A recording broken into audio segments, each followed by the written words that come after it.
Hello students and welcome to my channel Anita Shiksha. आज हम ninth class का फर्स्ट पोएम जो है द रोड नॉट टेकन पढ़ेंगे। उसके क्वेश्चन आंसर्स करेंगे और ये आपकी बुक बी हाइव का पोइट्री का फर्स्ट चैप्टर है। तो पहली पोएम उसके क्वेश्चन आंसर्स हम करते हैं। पोएम हमने पहले डिस्कस कर ली थी, तो चलिए स्टार्ट करते हैं फर्स्ट क्वेश्चन से। Where does the traveller find himself, यानी कि लेखक की जो यात्री था उस वो यात्री अपने आप को कहाँ पाता है। और दूसरा है what problem does he face, यानी वह किस समस्या का सामना करता है। तो इन दोनों क्वेश्चंस के आंसर्स अभी हम करते हैं। The traveller finds himself in a yellow wood from where two roads diverge, यानी कि यात्री अपने आप को एक पीले वन में पाता है। पीला वन का मतलब है पतझड़ जिस वन में दिखाई दे रही हो, पत्ते झड़ने वाले वन में, जहाँ से सड़क दो भागों में विभाजित हो रही थी। दूसरा, his problem is to decide on which road he should walk, और उसकी जो समस्या थी, जिस समस्या का वो सामना कर रहा था, जिसके लिए उसको निर्णय लेना था कि आगे यात्रा करने के लिए उसे किस सड़क पर चलना चाहिए, इसका उसे निर्णय करना था। तो ये है फर्स्ट क्वेश्चन। नेक्स्ट क्वेश्चन देखते हैं। Discuss what these phrases mean to you, इन फ्रेजेस का क्या मतलब है। फ्रेज का मतलब होता है वाक्यांश, कि जो ये जो कविता आप पढ़ रहे हैं इसमें जो नीचे जो वाक्यांश दिए हुए हैं, यानी वाक्य के जो अंश दिए हुए हैं, उनको देख के आपको बताना है कि उनसे आप क्या समझते हैं। तो पहला है a yellow wood. Yellow wood का मतलब है एक पीला वन। दूसरा है it was grassy and wanted wear, यानी यह घास से परिपूर्ण था और प्रयोग होकर जिस घिसना चाहता था, यानी कि पूरी घास थी जिसके ऊपर कोई अभी तक चला हुआ नहीं था। The third one is the passing there. The passing there यानी वहाँ से गुजरने वाले लोग। And fourth one is leaves no step had trodden black, यानी कि ऐसा पत्ते जिसे किसी पैरों ने अभी तक कुचला या काला नहीं किया हो, यानी कि पत्ते जो थे जैसे पड़े हुए थे पेड़ से झड़ के, वैसे ही थे जैसे अगर उसके ऊपर से कोई चलता है तो उनका कलर चेंज हो जाता, वैसा नहीं था। How way leads on the way, इसका मतलब है कि किस प्रकार एक मार्ग दूसरे मार्ग पर लेकर जाता है। तो ये जो वाक्यांश हैं इनके हमारे को आंसर्स देखने हैं।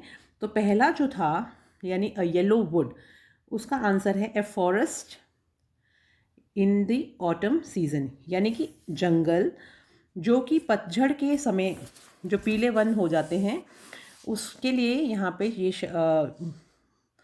यूज़ किया गया है कि वृक्ष के पत्ते पीले पड़ चुके हैं और इसलिए वो पीला हो चुका है। The second one was it was grassy in wanted wear, इसका आंसर है the road was grassy because it was less travelled road, it wanted people to move on it, यानी दूसरी सड़क का प्रयोग जो है वो इतना ज़्यादा नहीं हुआ था जितना पहली सड़क का हुआ था, यानी इस पर काफ़ी घास थी और इस सड़क को प्रयोग करने की आवश्यकता थी ताकि घास घिस सके। थर्ड क्वेश्चन जो आपका है द पासिंग देयर, उसका आंसर है it implies walking on the road, यानी इसका अर्थ है सड़क पर चलना या गमन करना।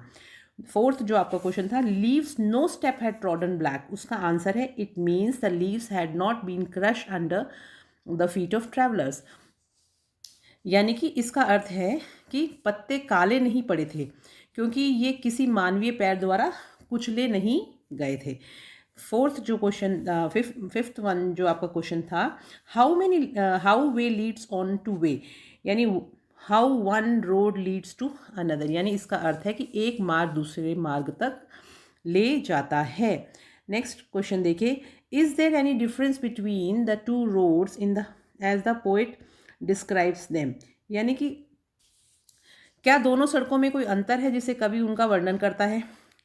इन स्टैंजा 2 एंड 3, यानी दूसरे छंद में और तीसरे छंद में, तो इसका आंसर है there is no difference between the two roads in the stanzas 2 and 3, यानी कि द्वितीय और तृतीय छंद में कवि दोनों सड़कों में कोई अंतर नहीं पाता। द्वितीय छंद में कवि कहता है कि दूसरी सड़क भी उतनी ही अच्छी है और तृतीय छंद में कवि कहता है कि उस प्रातःकाल दोनों सड़कें समान रूप से फैली थी, तो इसलिए ये answer. Next, in the last two lines of the poem, यानी कविता की आखिरी जो कविता की जो अंतिम 2 पंक्तियां हैं उसमें, in the last 2 lines the poem the poet tells that the road is opted for is less travelled, यानी जो लास्ट की जो 2 लाइनें हैं, यानी अंतिम 2 पंक्तियों में कवि कहता है कि उसने कम चली हुई सड़क ली जिसने उसके जीवन में अंतर ला दिया। नेक्स्ट क्वेश्चन देखिए, what do you think the last 2 lines of the poem means, यानी कि आखिरी की जो 2 पंक्तियां हैं कविता की, उनसे आप क्या समझते हैं, उनका क्या मतलब है? तो आंसर है, the last 2 lines the poet expresses his opinion that it becomes difficult for normal human being to change their or change his or her decision. The poet intends to walk on the first road, but he could not do so because life does not offer multiple chances to choose. The decision taken may harm or damage one's future or lead one to success. It makes all the differences he how repents for not getting a chance to travel on the first road. यानी अगर हम पूरे question का answer देखें तो जो कविता के जो अंतिम 2 पंक्तियों का अर्थ है कि कवि ने कम प्रयोग की हुई सड़क पर चलने का चुनाव किया और उसने उसके जीवन में अंतर स्थापित कर दिया। तो पीछे देखते हुए कवि अपने चुनाव पर पछताता सा दिखाई देता है और उसने उसके सामने उपस्थित अवसर को छोड़ दिया। उसका वो सोचता है कि मेरे पास एक मौका आया था, मैंने उसको क्यों छोड़ दिया, मैं दूसरी रोड को भी चुन सकता था। उसने इसको किसी अन्य दिन के लिए आगे सरका दिया था। अब वह सोचता है कि शायद उसका जीवन अधिक अच्छा होता अगर वो अधिक प्रयोग की गई जो सड़क थी उसके ऊपर चलता, यानी जिस सड़क पे सब लोग चल रहे थे तो उस पर अगर वो चलता तो उसके लिए ज़्यादा अच्छा होता। नेक्स्ट क्वेश्चन देखिए, have you ever had to make a difficult choice? क्या कभी आपके साथ भी ऐसा हुआ है कि आपको एक कठिन चॉइस, यानी क्या कभी आपको भी कभी कठिन चुनाव करना पड़ा है? तो आंसर है, such situations occur in everyone's life, यानी इस तरह की जो परिस्थितियां हैं वो हर एक की ज़िंदगी में आती हैं। In today's world people have numerous alternatives, आज के ज़माने में लोगों के पास बहुत सारे मौके होते हैं, बहुत सारे ऑल्टरनेटिव्स का मतलब है कि एक के अलावा दूसरा मौका होना। But the decision should be taken after considering all the ins and outs of the situation, लेकिन हमें जो चुनाव करना होता है वो हमारे को हर एक चीज़ के गुण और अवगुण उनके आधार पर करना चाहिए। We must ruminate over the disadvantages also, हमें जो उसकी कमियां होती हैं, जो उसके नुकसान होते हैं, उनके ऊपर भी ध्यान देना चाहिए। Students can write their own experience, आप लोग अपने अपने एक्सपीरियंसेस भी लिख सकते हैं। ये मैंने मेरी तरफ से आपको अपना एक्सपीरियंस बताया है। नेक्स्ट देखिए, after you have made a choice do you always think about what might have been और do you accept the reality?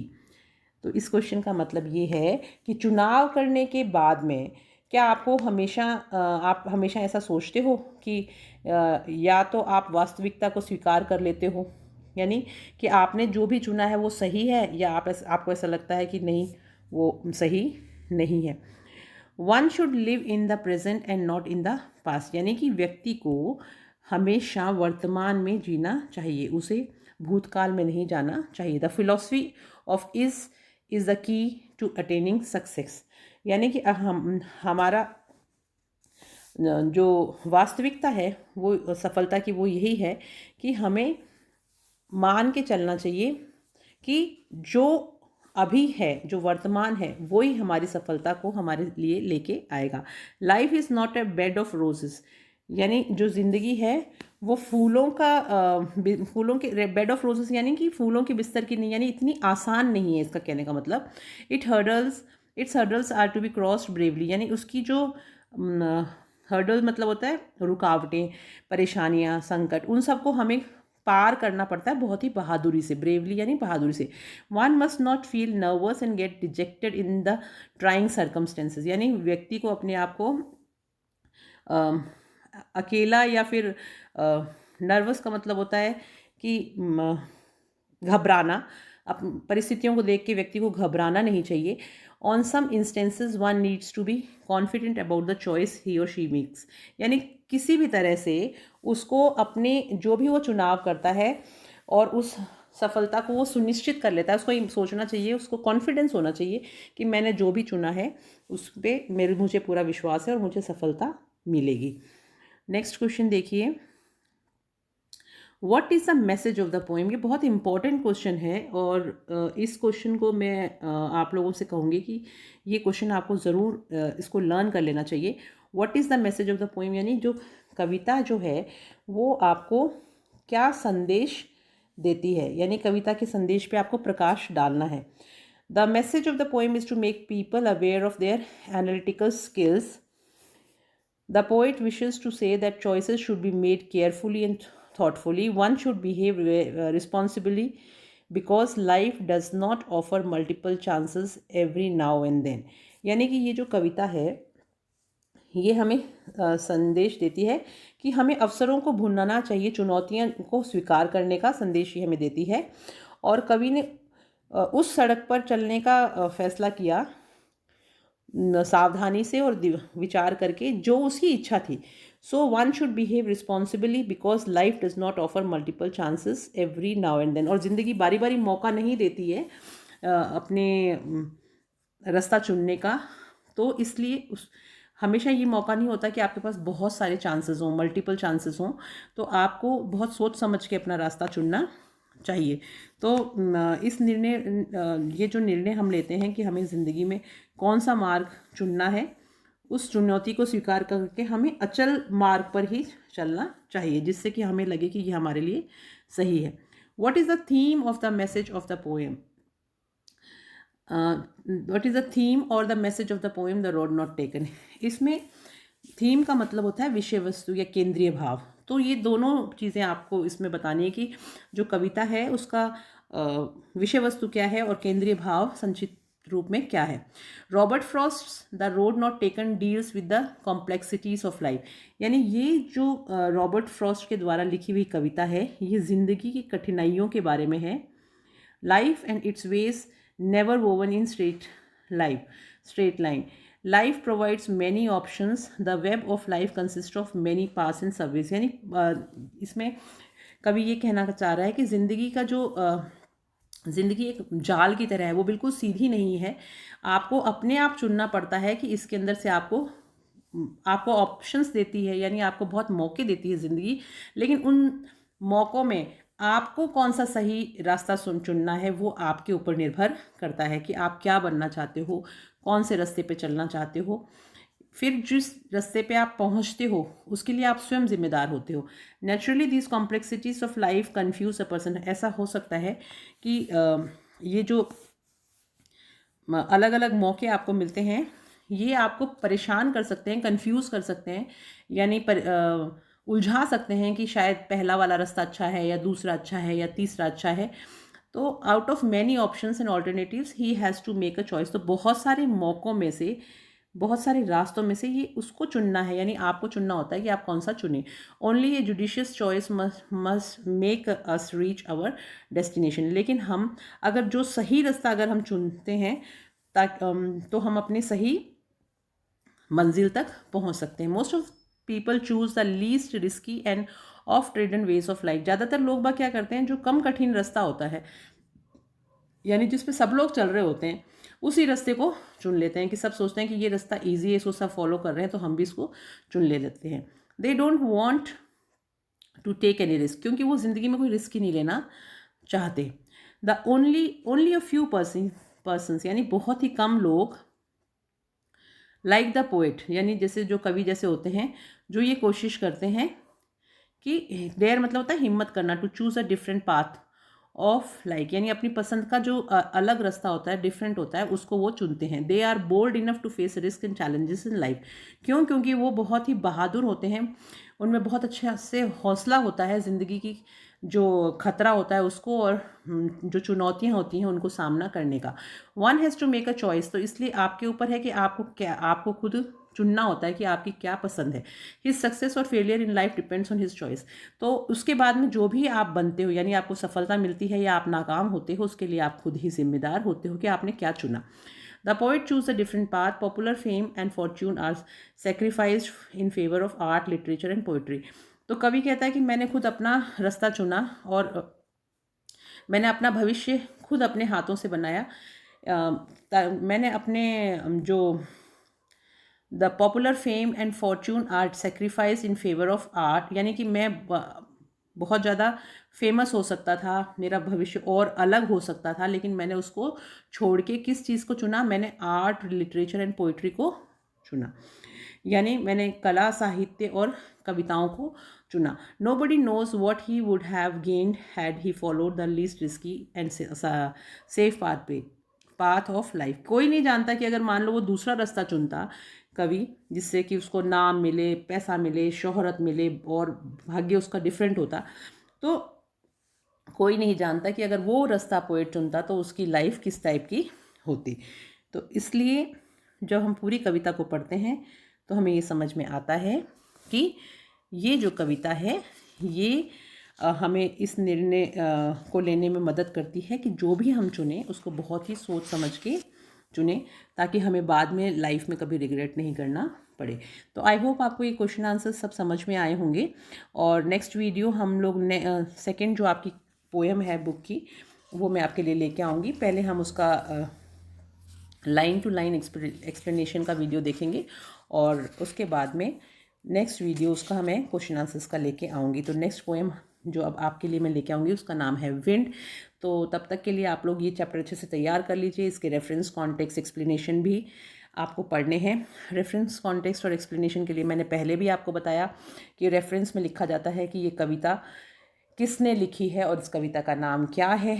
दूसरा जो क्वेश्चन होता है कॉन्टेक्स्ट का, यानी किस बारे में ये कविता है, तो ये कविता ज़िंदगी में सही चुनाव करने के बारे में है। और एक्सप्लेनेशन में जो भी पोएम्स आपके पंक्तियाँ आई हुई होती हैं उनको हम लाइन टू लाइन एक्सप्लेन करते हैं। तो आई होप अब आप अच्छे से अपना ये एग्ज़ाम के लिए इस चैप्टर की प्रिपरेशन कर पाएंगे। So all the best for your exams. और बिफोर गोइंग मैं आपसे रिक्वेस्ट करूँगी कि अगर आपको ये क्वेश्चन आंसर्स से कुछ फ़ायदा हो रहा हो, आपको अच्छे से समझ में आया हो, तो आप मेरे चैनल को लाइक, सब्सक्राइब और शेयर ज़रूर करें और अपने फ्रेंड्स को भी बताएं ताकि वो भी इसका फ़ायदा उठा सकें। और तब तक के लिए bye bye and have a nice day.